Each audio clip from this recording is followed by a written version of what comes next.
in front of you, so you can't miss it. And you will read it, or you will look at it, or you will listen to it. And you don't even realise that you might be slightly interested in it, but he wants you to see it. God wants you to see it, and you will see it, one way or another. So then he uses them as messengers.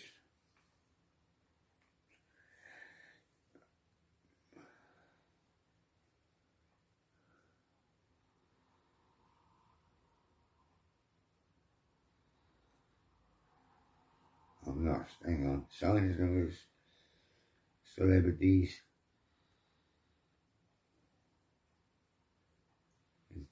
Intellectuals. Version, and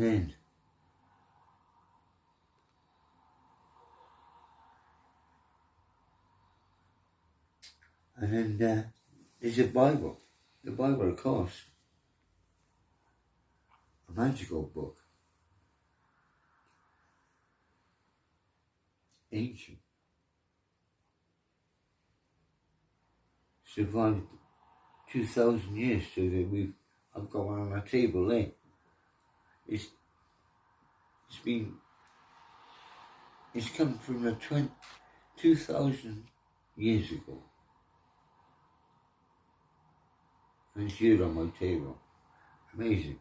Absolutely amazing. It's a magical book. Very powerful. And if you read any of the stories, you can identify with them. You'll find yourself in a story in the Bible if you read the Bible. And I should imagine God will show you the reference to the story. He'll put it in front of you, like I was just saying. And you can identify with it. I think one of the stories that people really identify with, and I'm talking about a lot of people, is the book of Job. It bugs me, the book of Job. I got loads of questions. I'd like to sit down with some theologians like Bishop Robert Barron and debate and discuss the book of Job. I really would. Bugs me. And I think a lot of people would identify with his story. I got no doubts about that.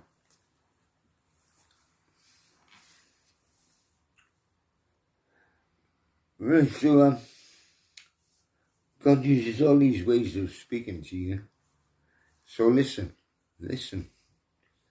think, concentrate, meditate.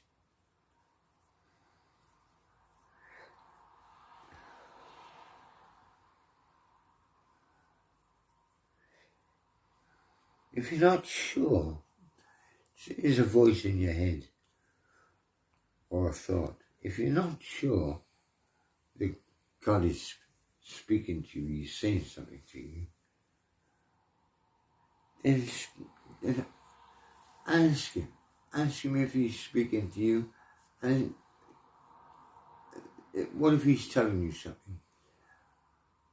Is he telling you to go down and shop for fish and chips? You think he's telling you to go down the shop and get fish and chips. You can ask him, say, God, is that what you're saying to me? God, is that you speaking to me, telling me to go and get fish and chips? And you'll confirm it. He'll answer you, he'll repeat it. So you know it's for you. Yeah, he's speaking to you. And you will go down and get fish and chips. So you get a lot of this. Yeah. Ask him to confirm me, yeah. Are you speaking to me, God? Are you saying such and such? But usually, he will leave you with no doubt that he's spoken to you. you will have no doubt whatsoever it was God speaking to you. That's what it's usually like in the end.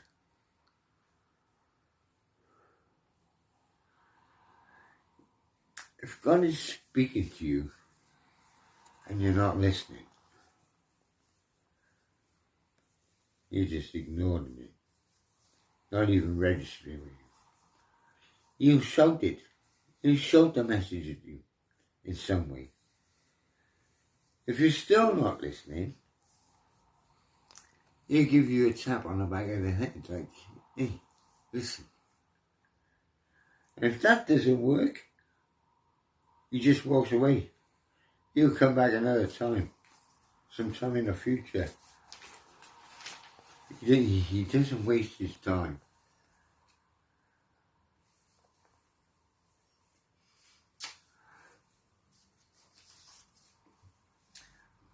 I tell you, God speaks to you through something happening on a physical level, something happening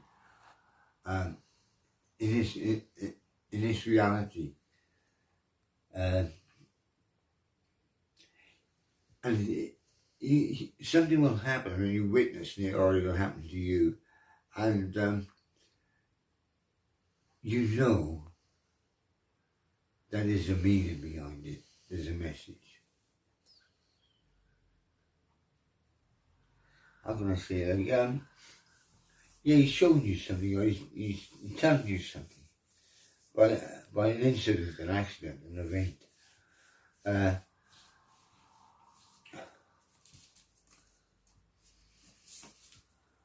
I'll give you an example.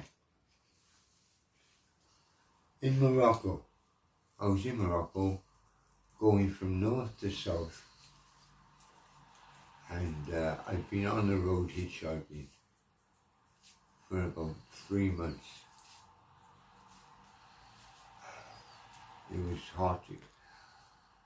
This is Morocco. I was passing through a small village, built like a Wild West type of town, and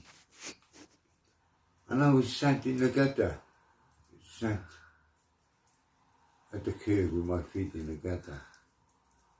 And I was tired about midday, it's the same old thing, man. And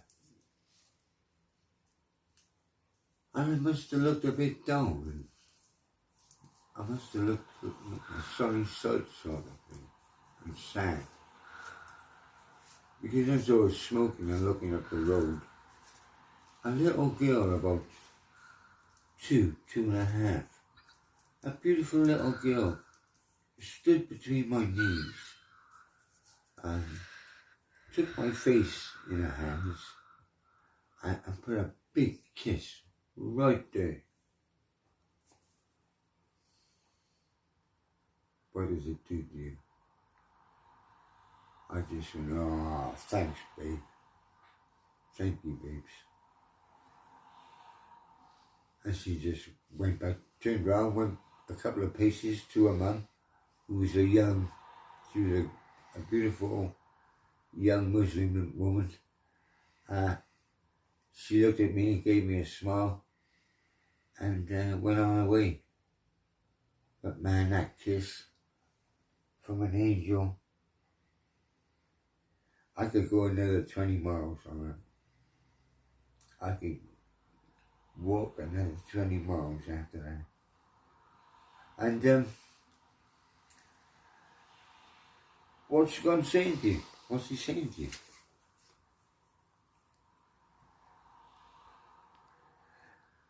And I suppose then what if something like this happened? You were in the pub, and there's a man there who you insulted last week. And he comes over and he gives you a smack in the mouth.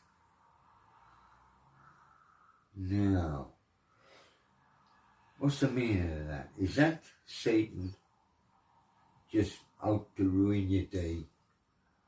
Or is that God saying, don't insult people, don't insult people? Is it? It means something. It's a message. He's going to talk to you, so listen. The next video is going to be on speaking to God. And I'll get it out quickly. I'll follow this video quickly with like a part 2 of this. And I'm speaking to God. This is listening to God. And I got just something to make you think. Reality is madness. That means actual what God has created and what exists is, and God, being involved with God is madness. But it's a beautiful madness. It's not insane, because that's not a good word. And that doesn't have a good meaning. That's a bad word to use. But madness, yeah. Who hasn't met somebody you think is mad? I'll leave it at that. Thank you.